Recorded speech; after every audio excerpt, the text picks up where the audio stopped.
দর্শক, ৩ দফা দাবিতে বুয়েট শিক্ষার্থীরা কিন্তু শাহবাগ মোড় অবরোধ করেছেন। দর্শক, বিকাল ৩টা থেকে এই অবরোধ তারা করেন এবং শাহবাগের যে মূল যে পয়েন্ট, অর্থাৎ যে 4টি পয়েন্ট থেকে গাড়ি যানবাহন চলাচল করে, সেগুলো কিন্তু এখন পুরোপুরি বন্ধ হয়ে গেছে। দর্শক, শাহবাগে এই শিক্ষার্থীরা কিন্তু নানান স্লোগান দিচ্ছেন এবং তারা বিভিন্ন রকম বক্তব্য দিচ্ছেন। আমরা জানতে চাইব কি জন্য তাদের দাবি 3টি কি এবং কি জন্য তারা এই আন্দোলন করছেন। ভাই, একটু কথা বলেন।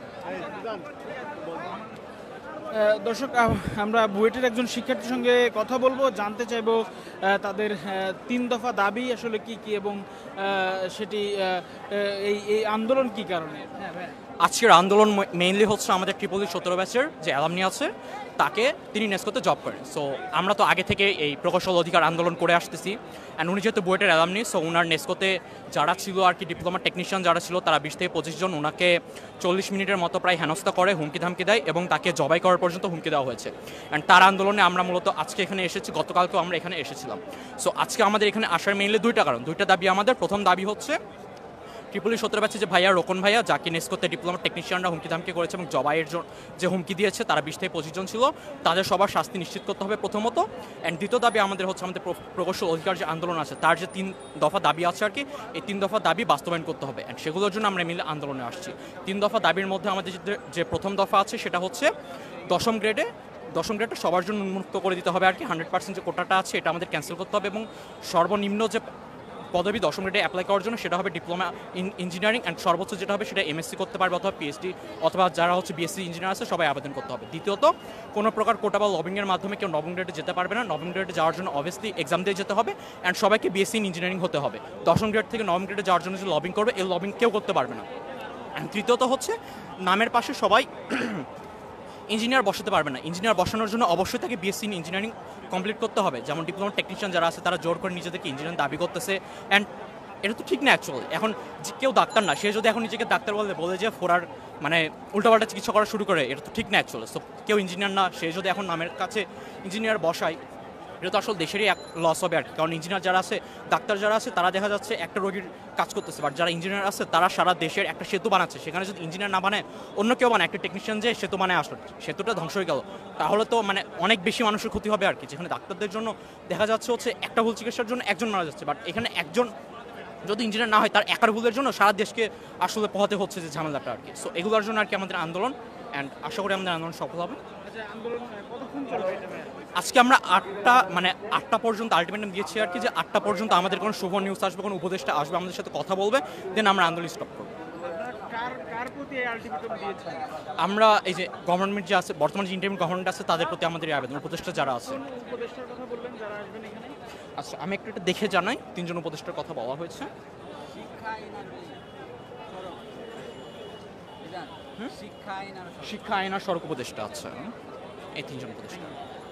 দর্শক, আপনারা যেমনটি শুনছিলেন, তারা বলছেন শিক্ষা উপদেষ্টা এবং সড়ক উপদেষ্টা এবং যিনি আইন উপদেষ্টা আছেন, তাদের এখানে এসে এই বিষয়টি তাদের সুরাহা করতে হবে, না হলে তারা রাত 8টা পর্যন্ত যে আলটিমেটাম সেটি কিন্তু তারা দিয়েছেন এবং তারা এই সুরাহা না হওয়া পর্যন্ত তারা এখান থেকে অবস্থান ছাড়বেন না।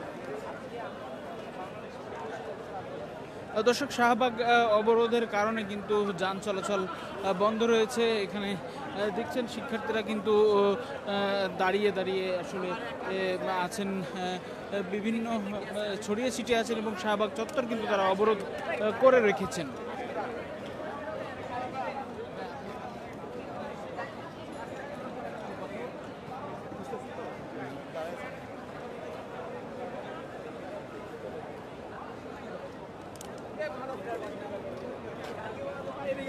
দর্শক, আমরা আরো কয়েকজনকে পেয়েছি, আমরা একটু জানতে চাইবো তাদের কাছ থেকে।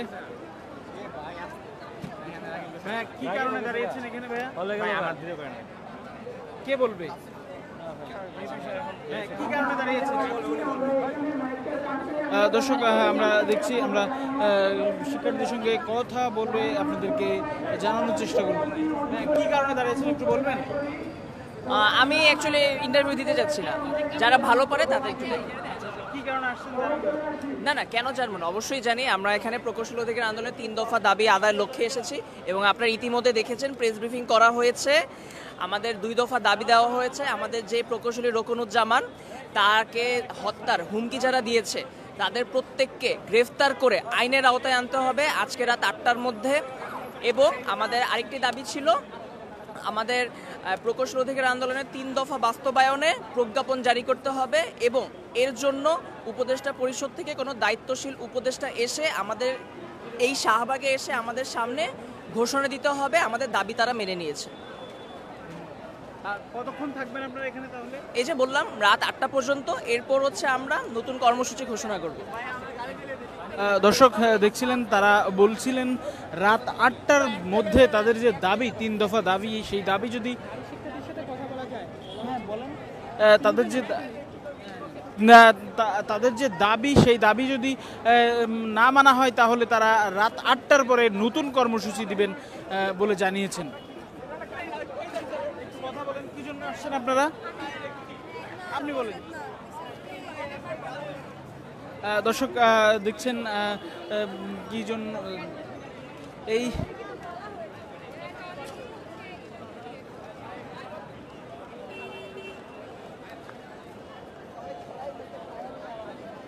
দর্শক, এই ছিল শাহবাগ চত্বর থেকে সরাসরি আপনারা দেখছিলেন দেশ রূপান্তর লাইভ। শাহবাগ কিন্তু এখনো বন্ধ আছে। পরবর্তী আপডেটের জন্য দেশ রূপান্তরের সঙ্গে থাকুন।